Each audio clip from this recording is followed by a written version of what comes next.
Today I'm going to be making a video about this Fly Formula CP helmet.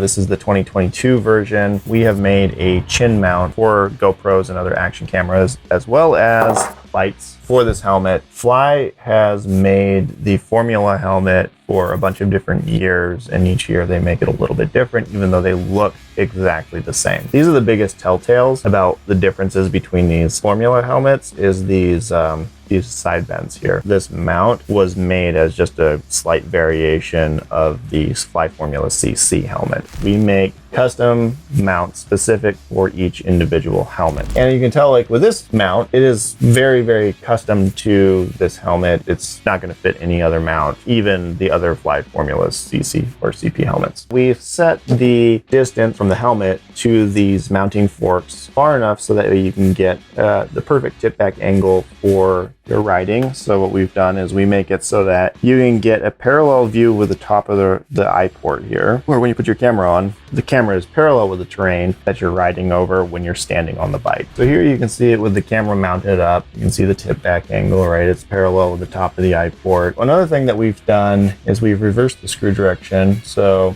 with these GoPro battery side doors for the Hero 8, 9, 10, and now 11 GoPros, they put the battery door here on the side. We swapped the direction of these GoPro screws, which allows you to be able to get the door open more easily and swap batteries on the fly. So if you're running the GoPro Media Mod, they have this cut out on the bottom, and that's so that you have room for this GoPro screw. And since we changed the direction, it doesn't take advantage of that, but it doesn't matter anyways because you have all these electronics here on the side. It's thicker on this side than it is on this side. So it's actually easier to get your thumb on the GoPro screw to tighten it down from this side than it would be from this side with the Media Mod on. So it's an unintended benefit of our mounts, which is kind of cool. Our mounts are somewhat flexible. They're a hard rubberized material, and that makes them impact resistant, right?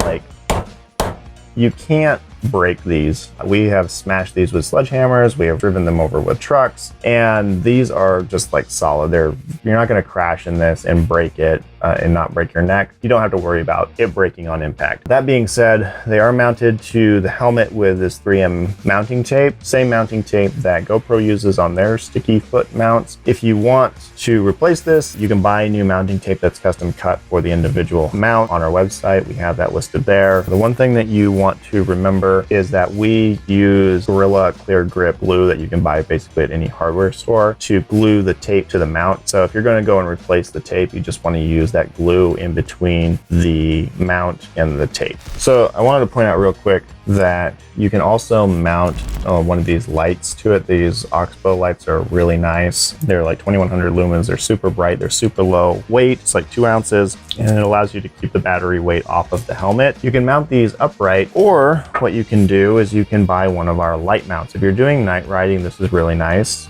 because it allows you to mount the GoPro and the light at the same time, so you can get really good night riding footage. When you're going to mount a new mount on your helmet, first thing is you want to figure out where the mount goes. Like I said, each one of these mounts is custom designed for the individual helmet. That means that the mounting placement is specific. It's only designed to go in one spot on your helmet. You need to figure out where that goes first. So before you peel off the backing, make sure you understand where it's supposed to go, figure that out. And then we're gonna provide you with a couple of alcohol cleaning swabs. Just swab the mounting area before you mount it up to make sure you get all the dust and finger oils off of it. Then go ahead and peel off this tape backing. The mounts are flexible enough so that you can kind of peel back on the wings a little bit, and that helps you get it on there more fully. I like to hold the helmet between my knees, sitting down with it facing me. It makes it easier to get it mounted up straight, and then just check it all the way around. Make sure before you really stick it down that it's in the right spot. It looks good to me. And then press it down. It should stay stuck like it's going to be on there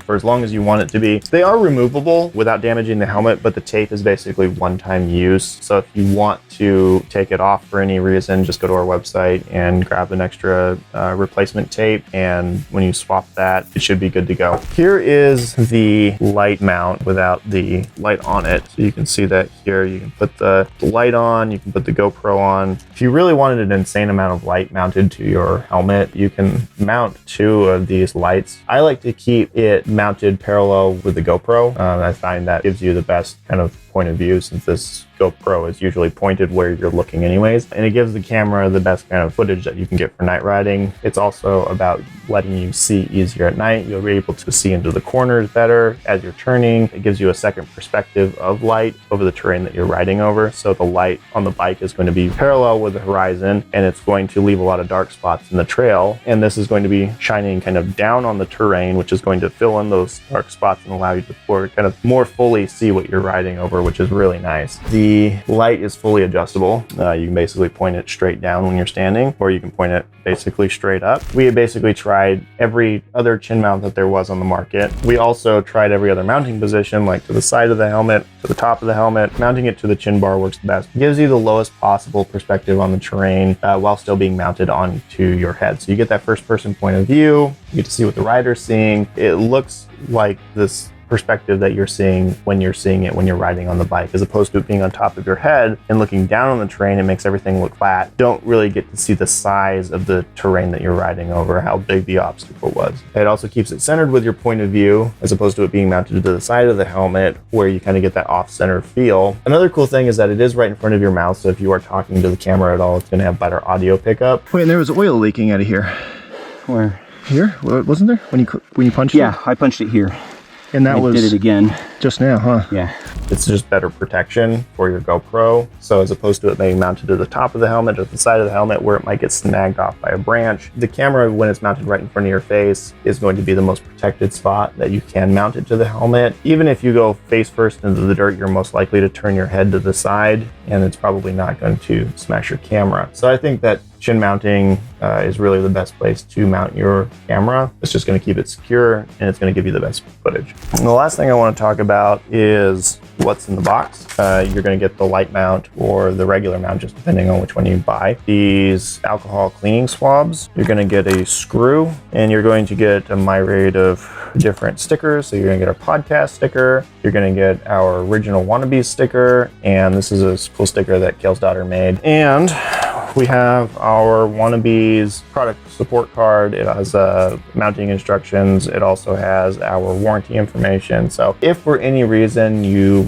break or are not happy with our mounts, you can return them. We'll either refund you or give you a new mount. Keep this on hand in case you ever need support from us. The last thing we offer is accessories. If you want to do filming for Instagram Reels or Facebook Reels or YouTube Shorts or TikTok, shooting in a 90-degree vertical position, rotating your camera to the side 90 degrees, is going to give you the native aspect ratio for phones. The camera is going to record in it. You're going to capture all of the pixels within that frame, and it's going to give you a lot higher quality footage for those short form content platforms.